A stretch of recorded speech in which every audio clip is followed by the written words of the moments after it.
Baik, di sini saya akan membahas artikel yaitu mengenai perkembangan kognitif peserta didik dan implementasi dalam kegiatan pembelajaran. Langsung saja kita masuk pada pembahasan. Yaitu saya akan membahas 4 hal. Yang pertama, pengertian perkembangan kognitif. Yang kedua, teori-teori perkembangan kognitif. Yang ketiga, faktor. Dan yang keempat adalah implementasi perkembangan kognitif itu sendiri. Baik, kita lanjut ke pembahasan pertama. Langsung saja pada pembahasan yang pertama, yaitu pengertian perkembangan kognitif. Nah, perkembangan kognitif adalah suatu tahapan-tahapan berupa perubahan manusia secara berkesinambungan yang terjadi dalam siklus kehidupan manusia, dimulai sejak dalam kandungan hingga mencapai kedewasaan. Nah, perkembangan apa saja yang dapat dialami yaitu pada manusia, diantaranya ialah perkembangan fisik motorik, perkembangan kognitif, perkembangan emosional, sosial, dan juga perkembangan intelektual seorang anak. Nah, perkembangan kognitif sendiri menjadi salah satu bagian terpenting dari proses perkembangan peserta didik. Karena perkembangan ini menyimpannya, mengingat dan menggunakan kembali pengetahuan tersebut, sehingga dapat dipahami sebagai perkembangan yang bersifat komprehensif yang berkaitan dengan proses individu.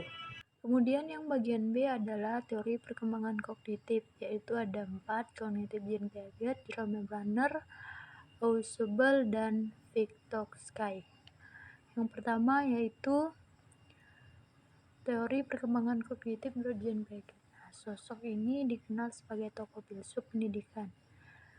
Beliau berpendapat bahwa perkembangan kognitif merupakan suatu proses genetik, yaitu perkembangan yang berhubungan dengan sistem syaraf. Pengetahuan datang dari tindakan atau pengalaman, sehingga perkembangan kognitif sebagian besar didasarkan dari seberapa jauh manusia aktif dan memanipulasi serta aktif berinteraksi dengan lingkungannya. Pada tahap ini ada 4 tahapan menurut Jean Piaget pada perkembangan kognitif yang dialami oleh manusia. Yang pertama, tahap sensori motorik, tahap praoperasional, tahap konkret, dan juga tahap operasional formal. Kemudian yang kedua adalah kognitif Jerome Bruner. Bruner mengusung teori discovery learning, yaitu dalam kegiatan belajar akan berjalan dengan maksimal dan kreatif jika peserta didik dapat menemukan sendiri suatu aturan atau memproses sendiri informasi yang diterimanya. Menurut Bruner ini terdapat 3 tahapan perkembangan kognitif yang terjadi pada individu, yaitu yang pertama ada tahap enaktif, yang kedua ada tahap ikonik, dan yang ketiga ada tahapan yang namanya simbolik. Kemudian teori yang ketiga yaitu teori kognitif Ausubel. Beliau ini adalah seorang ahli psikologi pendidikan yang terkenal dengan teori belajar bermakna, meaningful learning. Menurut Ausubel ada 2 jenis belajar, yaitu bermakna dan belajar menghafal. Kemudian yang keempat adalah perkembangan kognitif Vygotsky. Beliau adalah seorang tokoh psikologi Rusia yang meyakini bahwa perkembangan kognitif dipengaruhi dari pengalaman interaksi sosial dan kebudayaan yang berasal dari lingkungan seorang anak. Ada 3 prinsip yang dikemukakan oleh beliau. Yang pertama yaitu pembelajaran sosial atau social learning. Yang kedua ada zona perkembangan, dan yang ketiga ada scaffolding atau perancahan. Ini merupakan proses memberikan bantuan berupa petunjuk kepada peserta didik di awal tahap pembelajaran.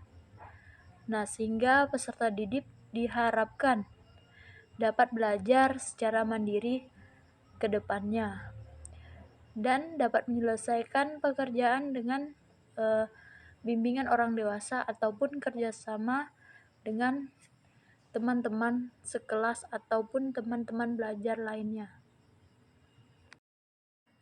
Kemudian kita masuk pada bagian C, yaitu faktor-faktor perkembangan kognitif.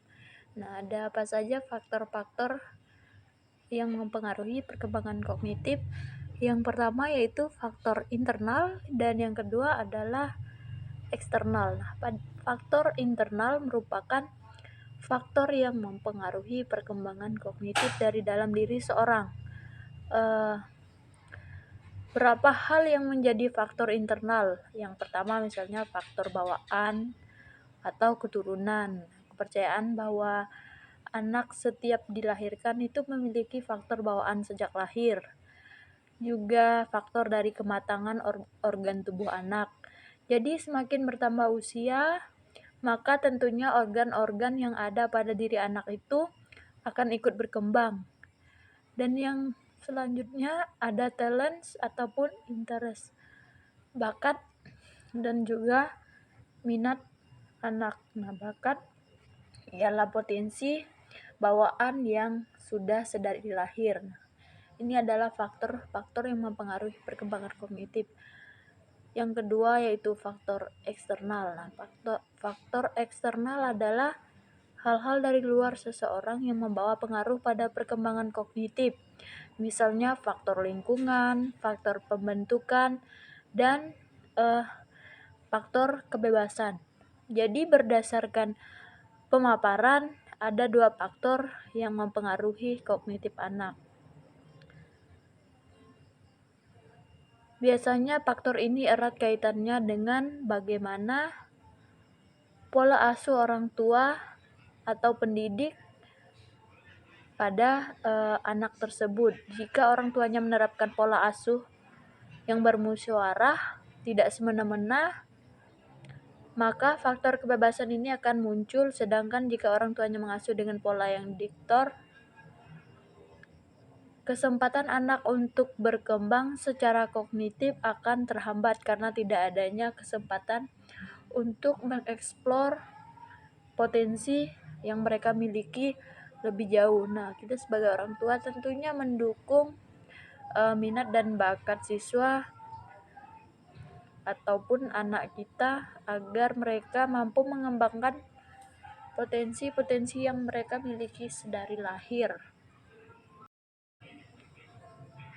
Selanjutnya yaitu bagian D, implementasi perkembangan kognitif pada anak. Ini perkembangan kognitif ialah peningkatan kualitas dalam berpikir. Nah, ada beberapa tahapan perkembangan kognitif anak terhadap kegiatan belajar mengajar di kelas. Yang pertama yaitu perkembangan kognitif anak usia 7 tahun, yang kedua perkembangan anak usia 8 tahun, perkembangan kognitif anak usia 9 tahun, perkembangan kognitif anak usia 10 tahun, dan perkembangan kognitif anak usia 11 sampai dengan 12 tahun. Yang pertama yaitu perkembangan kognitif anak usia 7 tahun. Pada dasarnya, daya kognitif yang dimiliki anak berumur 7 tahun masih terbatas pada pengetahuan dan pemahaman yang sederhana, walaupun di usia ini sudah termasuk tahap operasional konkret. Jika dianalogikan dengan teori taksonomi Bloom, tahap ini merupakan tahap permulaan. Untuk implementasinya, guru harus membuat pembelajaran yang menarik dan kontekstual yang dapat dikaitkan dengan kenyataan yang biasa ditemukan dalam kehidupan sehari-hari. Kedua yaitu perkembangan kognitif anak usia 8 tahun. Di usia 8 tahun, daya berpikir anak sudah mengalami kenaikan dari tahap sebelumnya. Mereka mulai naik ke taraf C2 atau memahami. Eh, Untuk metode pembelajaran yang dilakukan masih sama dengan tahapan sebelumnya, yaitu harus kontekstual dan menyajikan objek secara nyata. Namun sesekali kita sebagai seorang guru dapat mengajak anak keluar ruangan dan belajar dengan alam.